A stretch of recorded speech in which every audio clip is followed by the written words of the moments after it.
Hello, আসসালামু আলাইকুম। আমি নাসিমা আলম শোভা ব্লগ থেকে আপনাদেরকে জানাচ্ছি স্বাগতম। এই যে ছেলে মেয়েকে নিয়ে ওর নানু বাসায় গিয়েছিলাম ধান ক্ষেত দেখার জন্য। ধান পেকে গেছে, আজকালের মধ্যেই কাটবে।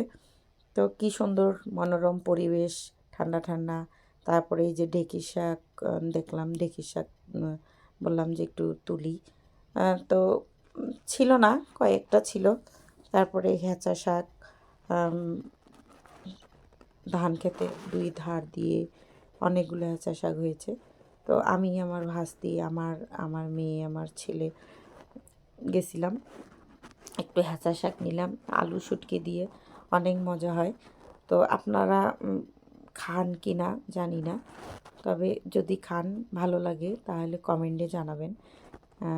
তারপরে এই যে ধান ক্ষেতের আয়ালের মধ্যে আমার ছেলে ছুটাছুটি করতেছে। তারপরে এই যে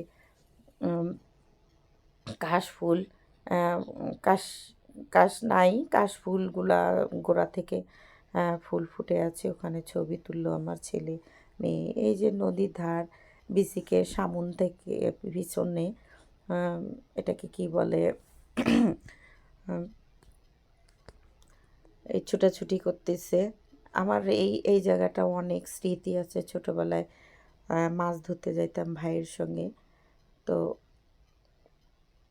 এটা অবশ্য বিসিকের পিছন, শিল্পনগরী বিসিক, সৈয়দপুর শিল্পনগরী বিসিকের পিছনে। এই পর্যন্ত। তারপরে এই যে দুটা পিচ্চি আমাদের ভিডিও করা দেখে ওরা ডান্স করতেছিল, দুইজন মিলেই পা নড়াচ্ছিল। তো দুজন মিলেই যে ডান্স করতেছে, ছোট মানুষ মজা পাচ্ছিল। তারপরে এই যে অনেক ময়লা আবর্জনা আগে। এই পর্যন্তই, আশা করি আমার সঙ্গে থাকবেন, লাইক কমেন্ট শেয়ার করবেন। আসসালামু